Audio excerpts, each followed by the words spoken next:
ఓం ఓం విశ్వాని దేవ సవితరురితాని పరాసువ యద్భద్రం తన్న ఆసువ. ఓం శాంతి శాంతి శాంతి. బంధువులారా, మరి ఎల్లుండి విజయదశమి పండుగ, దసరా అని కూడా అంటున్నారు. దసరా ఎందుకంటారంటే తెలియదు చాలామంది. దశరాత్రులు అత్రి పోయేసి దసరా మిగిలింది కాబట్టి దశరాత్రులు ఈ పర్వం. చివరి రోజు విజయం, ఆసురీ శక్తుల మీద విజయం. అందరూ మన దేవతలంతా రాక్షసుల్ని చంపారు. రాక్షసుల్ని చంపకుంటే వాళ్ళు దేవతల్ని బతకనివ్వరు, అందుకని చంపేసేయాల్సిందే వాళ్ళు. రాముడు జీవితమంతా రాక్షస సంహారమే. కృష్ణుడు చిన్నప్పటి నుంచి రకరకాల రాక్షసులు, ఇంకా మీరు చదివితే ఆశ్చర్యపోతారు ఎంతమంది రాక్షసులు. సొంత మేనమామనే పెద్ద విలన్, ఎప్పుడు రాక్షసులు పంపిస్తూ ఉండేవాడు బాలకృష్ణుడిని చంపి రమ్మని. పూతన తెలుసు, శకటాసురుడు, ధేనుకాసురుడు, రకరకాల రాక్షసులు 20 మంది రాక్షసులు ఉన్నారు. ప్రలంబాసురుడు, బకాసురుడు, ఇలాగా. ఇక రాముడు, కృష్ణుడు, ఇక దుర్గమ్మ 2 మంది రాక్షసులు చంపింది. మనమే రాక్షసులు అయిపోయాం ఇప్పుడు. రాక్షసులందరినీ చంపింది, కానీ మనం దేవతల్ని పూజించి దేవతలు కావాలి, కానీ మనం రాక్షసులు అయిపోయాం. రాక్షసులు ఏం చేస్తారో శాస్త్రాలు చెప్తున్నాయి, అదే పనులు ఈనాడు మనుషులు చేస్తున్నారు. ఇక దేవతలు ఎవరు, రాక్షసులు ఎవరు, మనుషులు ఎవరు ఎలా తెలుస్తుంది మనకు? కనుక మనము వివేచన చేయడం లేదు, ఆలోచించడం లేదు. మనిషి పూర్తిగా మెదడును అటకమే పెట్టేశాడు. అయితే ఆలోచించవలసిన అవసరం లేదు. ఇంకా పండుగలన్నిటి వెనుక గొప్ప పరమార్థం ఉంది, అంతరార్థం ఉంది. కానీ అది చెప్పేవాడు అనిపించట్లేదు, చెప్పినా వినేవాడు, దాన్ని తెలుసుకునేవాడు కూడా తక్కువైపోయారు. కాబట్టి మరి ఈ పండుగలో, ప్రతి పండుగలో కొన్ని విశేషమైనటువంటి కార్యకలాపాలు చేస్తుంటాం, ఆచారాలు ఆ పండుగలకే ఉంటాయి ప్రత్యేకంగా. ఇప్పుడు ఈ దసరా పండుగకి అందరూ కూడా ఈ జమ్మి చెట్టు ఆకులు పంచుతూ ఉంటారు, అందరికీ ఇచ్చి ఆ శుభాకాంక్షలు చెప్తారు. బంధువులను, మిత్రులను అందరినీ కలుస్తారు, శుభాకాంక్షలు చెప్తారు. జమ్మి ఆకులే పంచిపెడతారు. జమ్మి ఆకులు ఎందుకు పంచిపెడుతున్నారు ఎవరికైనా తెలుసా? ఊరు మొత్తం ఎవరికి తెలియదు. జమ్మి చెట్టు ఆకులు మా తాతలకు పంచిపెట్టారు, మేము కూడా పంచిపెడుతున్నాం.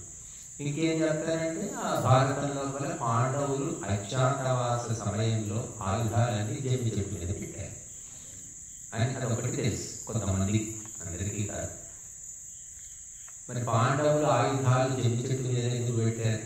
ఇంక వేరే చెట్టు లేవా? అదే చెట్టు ఎందుకు ఎన్నుకున్నారు? ఎవరైనా ఆలోచించారు?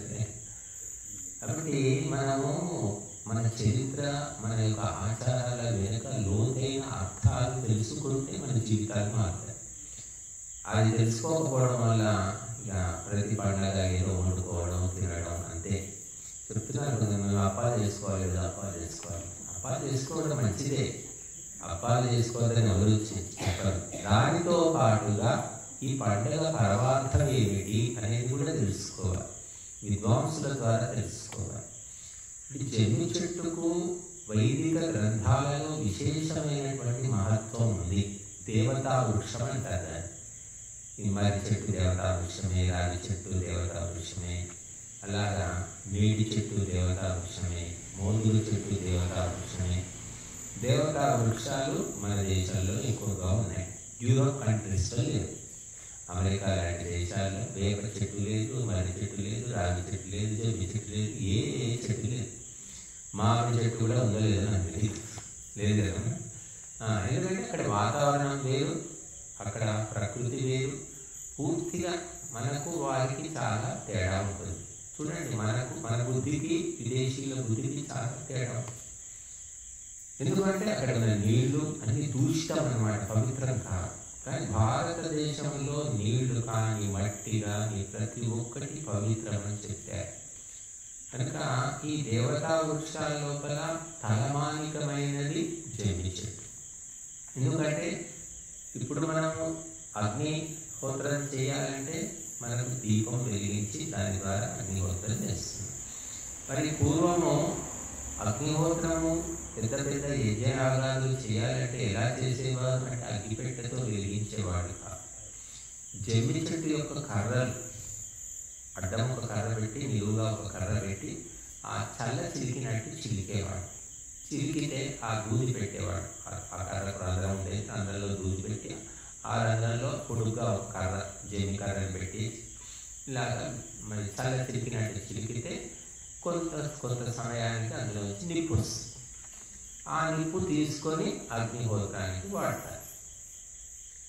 ఎందుకు అంటే జమ్మి చెట్టు దేవతా వృక్షం, అందులో అగ్నితత్వము విశేషంగా ఉండట. అగ్నికి నిలయం అది. అందుకే జమ్మి చెట్టుకు ఏం పేరుంది? అగ్నిగర్భ అనే పేరు. కాబట్టి జమ్మి చెట్టు మొత్తం అగ్నిమయము. కాబట్టి అగ్ని ఎక్కడ ఉంటుందో రాక్షసులు అసురులు అక్కడికి రారు. అందుకే అగ్నిహోత్రం చేస్తే మీరు చూడండి, రాత్రిపూట అరణ్యానికి పోండి, ఎక్కడైనా అడవుల్లో పోతే సర్పాలు క్రూరములాలు ఉంటాయి. అవి మన దగ్గరికి రావద్దంటే ఏం చేస్తారు? నిప్పు వెలిగించి కర్రలన్నీ పోగు చేసి మంట పెట్టుకొని కూర్చుంటే అవి వస్తాయి, చూస్తూ ఉంటాయి. దూరం నుంచి దగ్గరికి రా, సింహం పులి ఏదైనా అగ్ని అంటే భయపడతాయి. అలాగా ఇక్కడ అగ్నిహోత్రం జరుగుతుందో అక్కడ దుష్టశక్తులు కూడా రావు. మనమే దుష్టశక్తి కూర్చున్నాయి, ఎవరో వచ్చి పని లేదనుకోండి. కాబట్టి ఆ అగ్నిహోత్రానికి అగ్నికి మూలము ఈ జమ్మి చెట్టు. ఆ జమ్మి చెట్టును కొట్టకూడదు, వంటకు వాడకూడదు, వంట చెరుకుగా వాడకూడదని ఇప్పటికీ చాలా చోట్ల దాన్ని ఏమంటారు అంటే దేవుని చెట్టు అంటారు. ఆంధ్ర ప్రాంతాల్లో అయితే దేవుని చెట్టు అంటారు, ఎవరు కొట్టరు. మరి ఇక్కడ జమ్మి చెట్టు అని మనం అంటున్నాం. కాబట్టి అది దేవతల కోసం నిర్దేశితమైన చెట్టు. అంటే ఆ చెట్టు సమిధలు అగ్నిహోత్రానికి తప్ప వంట కోసం వాడకూడదు. కనుక ఆ చెట్టు ఆకులు మనం పంచుతున్నాం విజయదశమి సందర్భంలో. అంటే నీ జీవితంలో విజయం సాధించాలి అంటే ఆ జమ్మి చెట్టు ఏ విధంగా అగ్నిగర్భ అయి ఉందో నీవు కూడా అగ్నిగర్భుడివి కావాలి. నీలో అగ్నితత్వం ఉండాలి. తిని పడుకోవడం కాదు, సోంబేరిలాగా సుమరిపోతులాగా తిండిపోతులాగా మనుదిన పాములాగా పడుండడం కాదు. నీలో అగ్నితత్వం ప్రజ్వలిల్లాలి, యాక్టివ్గా ఉండాలి, ఎప్పుడూ ముందుకు నడవాలి, ఎప్పుడు పడుకోవడం తినడం కాదు. కాబట్టి అగ్నితత్వాన్ని మనము అందరికీ తెలియజేస్తున్నాం. నీవు కూడా జమ్మి చెట్టులాగా అగ్నిగర్భగా ఉండు. పాండవులు కూడా జమ్మి చెట్టు మీద అవి ఆయుధాలు ఎందుకు పెట్టారంటే ఈ జమ్మి చెట్టు యొక్క సమిధలో రాక్షసులను చంపడానికి ఆయుధాలు, అస్త్రశస్త్రాలు. అందుకే ఏం చెప్పారంటే ఎవరైతే జీవితంలో విజయం కావాలి, దుష్టశక్తులు దూరం కావాలి, కష్టాలు పోవాలని కోరుకుంటారో వారు జమ్మి చెట్టు సమిధలతో హోమం చేయమని చెప్పారు. తక్షణం ఫలితం వస్తుందని చెప్పారు. కానీ ఆ జమ్మి చెట్టు అన్ని ముళ్ళు ఉంటాయి, దాన్ని జాగ్రత్తగా మనము తెంపుకోవాల్సి ఉంటుంది. గొర్రెలతో నరకాలన్నా ముక్కలు చేయాలన్నా కూడా చాలా ఇబ్బంది, ముళ్ళు ఉంటాయి, సన్నటి ముళ్ళు. కనుక జమ్మి చెట్టు చాలా గొప్ప సందేశం మనకి ఇస్తుంది. అది చూస్తే చెట్టులాగే ఉంది, కానీ లోపల అగ్నితత్వం ఉంది. అందుకే ఆ రాపాడడానికి అరణుల కోసం దాన్ని వాడుతున్నాం మనం. అలాగా నీవు కూడా అగ్నితత్వాన్ని కలిగి ఉండి ఏమీ తెలియని వాడిలాగా ఉంటూ లోపల మాత్రం అగ్ని ఉండాలి. చాణక్యుడు, చంద్రగుప్తుడు చదువుతాం. చాణక్యుడు ఒక పేద బ్రాహ్మణుడు, విద్వాంసుడు, పండితుడు, కానీ డబ్బు మీద ఆశ్చర్యమైనటువంటి వ్యక్తి, ధార్మికుడు. కానీ అగ్నితత్వము విశేషంగా ఉండేది. అతడిని నందవంశరాజులు అవమానించారు. ఏమిటి బడుగు బ్రాహ్మణుడు వీడేం చేస్తాడు అనుకున్నారు. అందుకని ఆయన నవనందులు అంటారు. ఆ నందుని యొక్క కుమారులు 9 మంది తాగి తందాలాడి ఆ చాణక్యుడిని అవమానిస్తే ఆయన తీవ్రమైన అగ్నితత్వం ఉంది, బుద్ధి ఉంది. కాబట్టి ఆయన చేతిలో పైసా లేకపోయినా సరే ఆలోచించి అనేక ఉపాయాలు పని ఆ నంద వంశాన్ని నాశనం చేసేసాడు. ఇది తెలివి. కాబట్టి మనము అందుకోసమే అగ్నితత్వాన్ని పెంపొందించుకోవాలి. మన శరీరంలో పంచభూతాలు ఉన్నాయి, కానీ అగ్నితత్వం అనేది పై స్థాయిలో లేకపోతే తక్కువగా ఉందనుకోండి. జఠరాగ్ని అంటాం. తిన్న పదార్థాలు జీర్ణం కావాలంటే అగ్ని కావాలి. తిన్నది ఒంటికి పడితేనే రంగు వస్తుంది, కాంతి వస్తుంది, బలం వస్తుంది, తెలివి వస్తుంది. ఏమీ లేకపోతే నీరసంగా ఉంటాం. ఆకలి లేకపోతే మనిషి యాక్టివ్గా ఉండలేదు. ఆకలి పెరుగుతూ ఉండాలి, ఆకలి తగ్గిపోకూడదు. అటువంటి ఆహారం తీసుకోవాలి. అది ఏది పడితే తినేస్తున్నారు. ఆయిల్ ఫుడ్ అయితే విపరీతంగా తినేస్తున్నారు. పగిలిపోతుంది అనుకుంటున్నారు, చివరి కొరకు దెబ్బతీస్తుంది. కాబట్టి మనము ఎట్లా అగ్నిహోత్రం చేసేటప్పుడు నిప్పులు మండుతూ ఉంటుంది, మెల్లిమెల్లిగా సంగలు వేస్తాం. ఒక్కసారి వేస్తే ఏమవుతుంది, ఆరిపోతుంది. కాబట్టి మెల్లిమెల్లిగా వేస్తాం. సంగలు మెల్లిగా నెయ్యి కొంచెం పోస్తూ, సాంబ్రాన్ని కొద్దిగా వేస్తూ వేస్తూ అగ్నిని ప్రజ్వలింప చేస్తాం. అలాగా మన కడుపులో జీర్ణశక్తిని కూడా ఎప్పుడు కూడా కాపాడుకుంటూ ఉండాలి అని చెప్పారు. పీకల దాకా తినమని చెప్పలేదు. కనుక శమీ శమయతే పాపం అన్నారు. ఈ చెమ్మి చెట్టుకు చెమ్మి అని ఎందుకు పేరు వచ్చిందంటే సంస్కృతంలో శమీ అంటారు. శమీ వృక్షము, ఆ శమీ తెలుగులో జమ్మి. ఈ శని ఏం చేస్తుంది? జమ్మి చెట్టు అంటే పాపాన్ని ఉపశమింపజేస్తుంది. శని శమయతే పాపం, శని శత్రు వినాశిని అని చెప్పారు. అర్జునస్య ధనుర్ధారి రామస్య ప్రియ దర్శన ఒక శ్లోకం చెప్తూ ఉంటారు. మరి శని శమయ పాపాలను క్షమింపజేస్తుందట. ఎలా క్షమింపజేస్తుందంటే దాన్ని అగ్నిహోత్రంలో సమర్పిస్తే దాని నుంచి వచ్చేటటువంటి శక్తి వల్ల, పాజిటివ్ ఎనర్జీ వల్ల నీలో ఉన్న నెగిటివ్ ఎనర్జీ దూరం అయిపోతుంది. శత్రువులను కూడా సంహరిస్తుంది. మీరు మీ పనిలో మీరు చేసుకొని మీ కష్టం మీరు పడి ఏదో బతుకుతున్నారు, కానీ మిమ్మల్ని చూసి ఓర్చుకోలేక మీతో గొడవకు వచ్చేవాడు, మిమ్మల్ని హింసించేవాడు ఉన్నారనుకోండి. మీరేం చేస్తారు? వాళ్ళు ఏ పోలీస్ స్టేషన్కి పోలేరు, ఏ కోర్టుకు పోలేరు. అలాంటి వాళ్ళ కోసం ఏమిటంటే ఆ జమ్మి కట్టలు తీసుకొచ్చి హోమం చేసేయి. నీ శత్రువులు స్వయంగా నాశనం అయిపోతారు. మనం ఏం చేయాల్సిన పని. కాబట్టి ఇటువంటి రహస్యాలు ఎన్నో మనకు శాస్త్రాల్లో చెప్పారు. అవి తెలుసుకునే జిజ్ఞాస లేదు, చెప్తే వేరేవాళ్ళు లేరు, విని ఆచరించే వాళ్ళు కూడా లేరు. అందువల్ల నిరంతరము బాధలు, రోగాలు, పీడలు, కష్టాలు విరిగిపోతూనే ఉన్నాయి మనుషులు. మేము ఏదైనా చెప్తే ఏదో చెప్తారులే అనుకుంటారు చాలా. కనుక మనము జమ్మి చెట్టు, శని వృక్షము, దేవతా వృక్షము కేవలము మన భారతదేశంలో ఆసియా ఖండంలో ఉంటుంది, యూరప్ ఖండంలో ఉండదు. కాబట్టి ఈ దేవతా వృక్షాల ద్వారా అగ్నిహోత్రం చేసి నీ యొక్క కష్టాలను తొలగించుకొని నీవు దేవతగా మారవచ్చు, స్వర్గాన్ని పొందవచ్చు, పరమశాంతిని పొందవచ్చు. అన్ని భగవంతుడు మన దేశంలో ఇచ్చాడు. ఈ చెట్లు, ఈ మూలికలు ఏ దేశంలో కూడా మనకు దొరకవు. ఇప్పటికైనా ఈ అంకాపూర్లోనే మనం వెతుకుంటే బోలెడు చెట్లు, మూలికలు దొరుకుతాయి. కానీ మనిషికి సంకల్పం లేదు. అగ్నిహోత్రం చేయడం కోసమే ఈ దేశంలో పుట్టించాడు నేను. కానీ అగ్నిహోత్రం అంటే పక్కన పెట్టేశారు. రకరకాల పూజలు, రకరకాల పద్ధతులు చేసుకుంటూ పోతూ ఉన్నారు. అవి ఇక్కడ కూడా శాస్త్రాల్లో ఆధారం లేదు. కనుక శ్రీరాముడు 14 ఏళ్ళు నిత్యాగ్నిహోత్రం చేశాడని రామాయణం చెప్తుంది. పాండవులు కూడా ప్రతిరోజు ఉదయం సాయంత్రం అగ్నిహోత్రం చేసుకున్నారు. మరి కానీ అది ఆ చరిత్రంతా మర్చిపోయారు. మీరు ఇన్ని సీరియళ్ళు చూశారు, ఇన్ని సినిమాలు చూశారు, సీతారాములు పాండవులు నిత్యాగ్నిహోత్రం చేసుకున్నట్టు ఎక్కడైనా చూపించారు? వాళ్ళు ఏదో టైంపాస్ చేసినట్టుగా కనబడుతుంది మనకి. కాబట్టి నిత్యము చివరికి భాగవతంలో శ్రీకృష్ణుడు కూడా నిత్యము పంచమహాయజ్ఞాలు చేసుకున్నాడని పోతన రాసి పెట్టాడు. మన దగ్గర ఉన్న ఇవన్నీ పుస్తకాలు మీరు కావాలంటే నేను చూపిస్తాను. కాబట్టి మన మహాత్ములు, మన పూర్వీకులు దేవతలందరూ నడిచిన మార్గం వదిలిపెట్టి నాకేదో కొత్తగా తెలిసింది అని ఏదో దారిలో వెళ్ళిపోతూ ఉన్నారు. అందువల్ల నష్టమే తాత్కాలిక లాభము, శాశ్వతమైన నష్టం. ఇప్పటి జమ్మి ఆకులు పంచుకోవడం బంగారం అంటారు. ఎందుకు బంగారం అంటారు దాన్ని అంటే అగ్ని తత్వము బంగారం. కాబట్టి మరి ఆ బంగారం పంచి అందరికీ కూడా శుభాకాంక్షలు చెప్తూ ఉంటాం. అందరం కూడా అగ్నితత్వం ఉన్నంత వరకు ఆసురీ శక్తులు మనల్ని ఏమీ చేయదు. ఎప్పుడైతే అగ్నితత్వము మందగిస్తుందో, చూడండి, దీపము వెలుతురు తగ్గిపోయి ఆ ఒత్తి కాలిపోతున్న కొద్దీ, నూనె ఆరిపోతున్న కొద్దీ చీకటి అనేది ఆవరిస్తూ ఉంటుంది. అట్లాగా మన భారతదేశము ప్రపంచానికి జగద్గురువుగా ఉండింది, అందరూ భయపడేవాడు.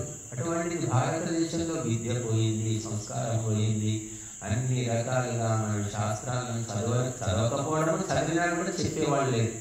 స్వార్థం వచ్చేసి నేను ఎందుకు చెప్పాలి, వీడు బాగుపడిపోతాడు, వీడు పడిపోతాడు, చెప్పకూడదు. ఇటువంటి పాడుబుద్ధి రావడం వల్ల దేశమే నాశనం అయితే పరాధీనమైపోయింది. 100 ఏళ్ల పాటు పరాధీనమయ్యాం. మీరు చరిత్రలో చదివితే విదేశీయులకు సహాయం చేసింది మనం, మన రహస్యాలని చెప్పింది మన వాళ్ళే. ఇప్పుడైనా కూడా జరుగుతున్నది అదే, అప్పుడైనా సరే ఇప్పుడైనా సరే జరుగుతున్నది. ఇంటి దొంగలు ఈశ్వరుడు కూడా పట్టలేడట. అలాగా కొన్ని రకాల లోభాల వల్ల మనుష్యుడు తన జాతికి ద్రోహం చేస్తూ ఉన్నాడు.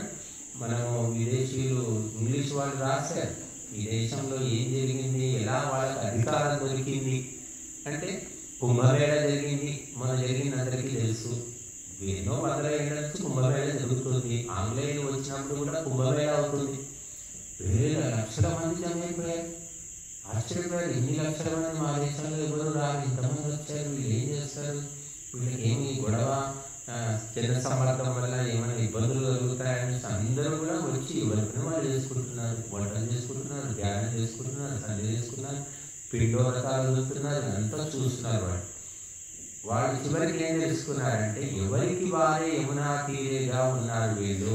ఎందుకంటే మా కులం వేరు, మీ కులం వేరు, మా కుండ వేరు, మా వంట వేరు, మా ఆచారం వేరు, అందరూ ఆ కుంభమేళాకు వచ్చి ఒక ఐకమత్యంతో లేరు అనేది తెలుసుకున్నారు. ఎవరికి వాళ్ళే వండుకుంటున్నారు, ఎవరికి వాళ్ళే ధ్యానము, ఎవరికి వాళ్ళే పూజలు అన్ని చేసుకుంటున్నారు.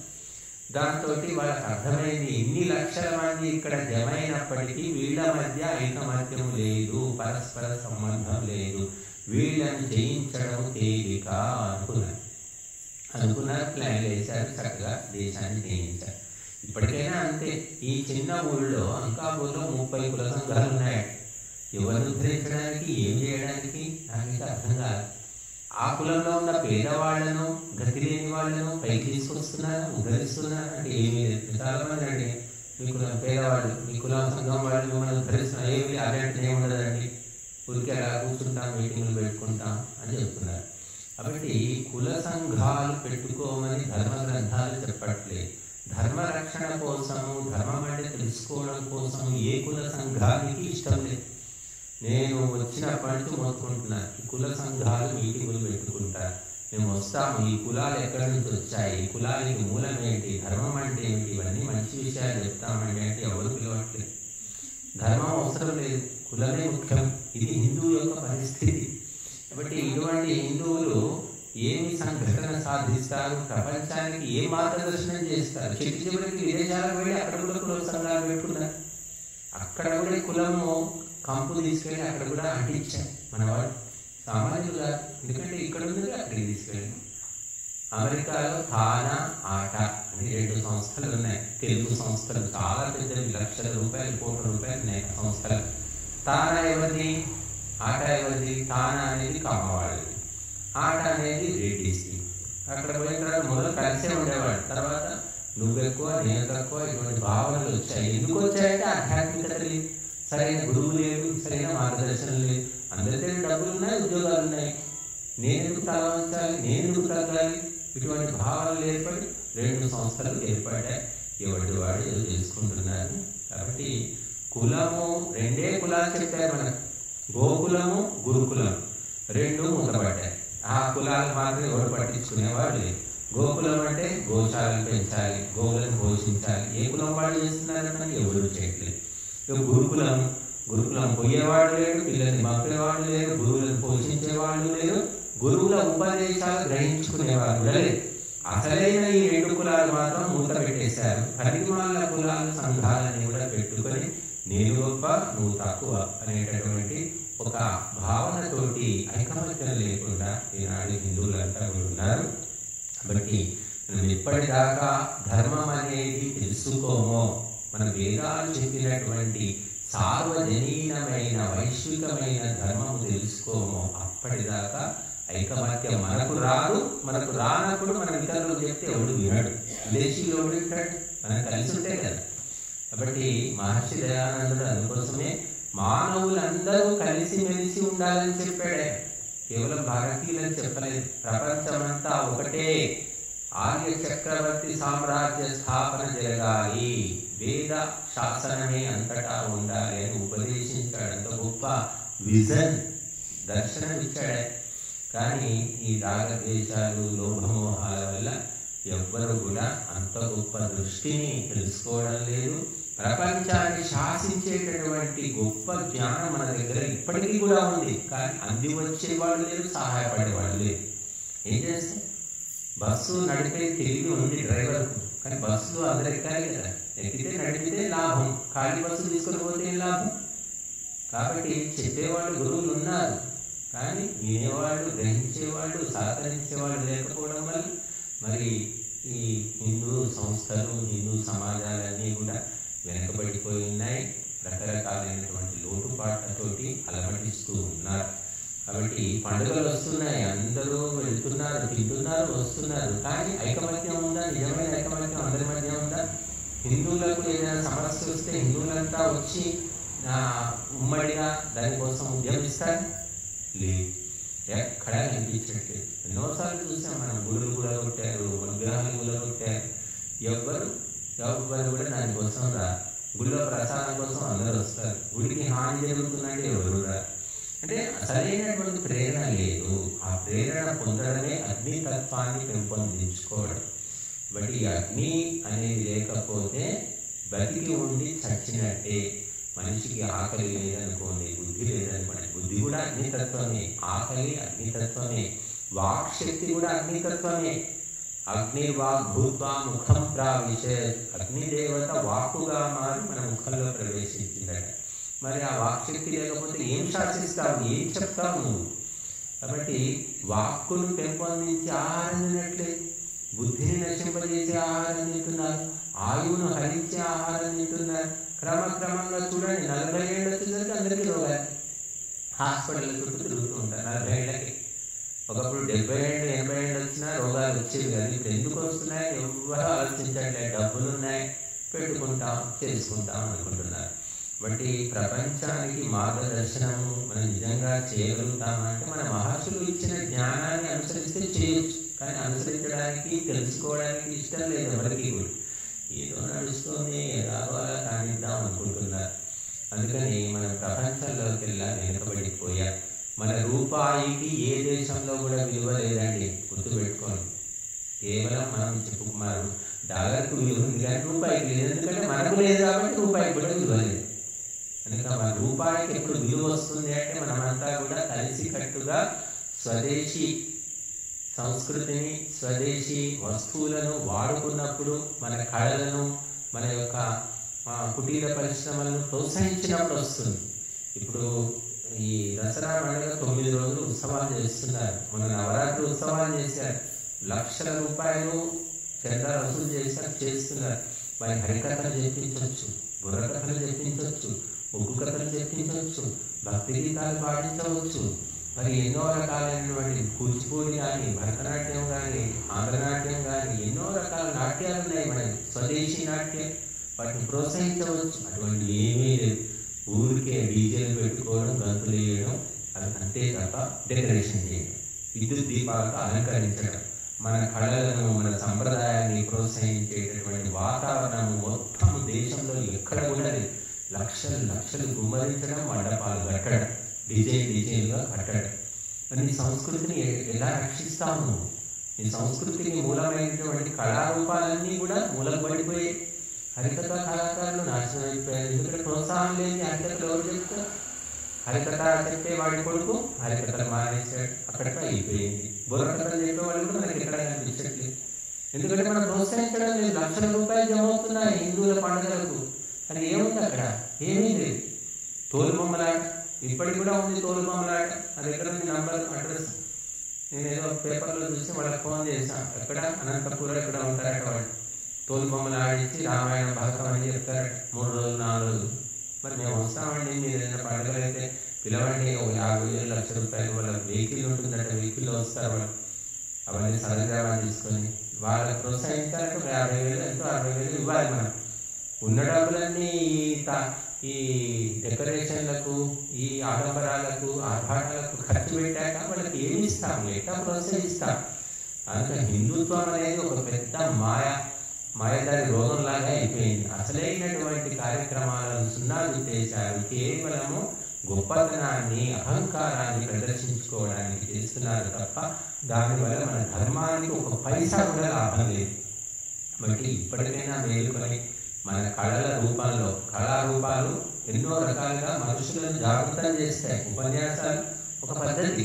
సామాన్య వ్యక్తులు ఉపన్యాసాలు వినలేరు కాబట్టి వాటి కోసమని హరికథలు, బుర్రకథలు, తోలుబొమ్మలాటలు, ఒగ్గు కథలు, ఇంకా రకరకాల కళారూపాలు ఉన్నాయి. వాటిని ఎవరు ప్రోత్సహిస్తారు? గవర్నమెంట్ అసలే ప్రోత్సహించాలి. Government secular government. మరి మనం ఏం చేస్తున్నాం? లక్షల రూపాయలు జమ అవుతున్నాయి. దానివల్ల ఒక్క హిందువుల కళారూపం కూడా బతికి బట్టకట్టలేదు. కాబట్టి మనం ఇప్పటికైనా మేలుకొని ధర్మ గ్రంథాలు చెప్పిన ప్రకారం, సద్గురువులు చెప్పిన ప్రకారం నడుచుకుంటే మనం జీవితాలు బాగుపడతాయి, కుటుంబాలు బాగుపడతాయి, గ్రామం బాగుపడుతుంది, దేశం కూడా బాగుపడుతుంది. లేకపోతే మాత్రం అంతే, ఎక్కడున్నా గొంగళి అంటే వేసిన తోటే ఉన్నా కావాలి అన్నట్టుగా ఉంటుంది. కనుక నేను చిన్నప్పుడు చూసేవాడు, పిల్లలతోటి భక్తి గీతాలు పాడించేవాళ్ళు, ముగ్గుల పోటీలను పెట్టేవాళ్ళు, ఇంకా శ్లోకాల పోటీలని, పద్యాల పోటీలు పెట్టేవాళ్ళు వినాయక మండపాల్లో. ఇప్పుడు ఎక్కడ పెడుతున్నారు? వినాయక మండపంలో క్యాబరే డ్యాన్సులు, రికార్డింగ్ డ్యాన్సులు అవుతున్నాయి. మన ఊళ్ళో లేకపోవచ్చు, ఇక్కడ కూడా చేసినట్టున్నారు. కొన్ని డ్యాన్సులు కొన్ని చోట్లయితే అమ్మాయిలను తీసుకొచ్చి డ్యాన్సులు చేస్తున్నారు. బోలెడు వీడియోలు ఉన్నాయి. ఏం జరుగుతుంది? అడిగేవాడు లేడు, అడిగితే వాడే పాపాత్మ. నోరు మూసుకొని నీ సాధన అయితే చూడు, నువ్వు కూడా కానకన్నా వాడు, కానీ ఎదురు మాట్లాడద్దు అనేది హిందుత్వం, ఇప్పుడు నడుస్తున్న హిందుత్వం. కాబట్టి దేవుడే రక్షించాలి ఈ హిందువులను, హిందుత్వాన్ని, దేశాన్ని తప్ప. మరి ఆ మహర్షులు చెప్పిన ఉపదేశాలు మాత్రం మూలకు పడి ములుగుతూ ఉన్నాయి. అవి గ్రహించుకొని మనము అమలు చేస్తే అప్పుడు మార్పు వస్తుంది. అప్పుడు ధార్మికమైనటువంటి శక్తి పెంపొందుతుంది. మనం ఆసురీ శక్తిని ఓడించగలుగుతాం. ఓం శాంతి.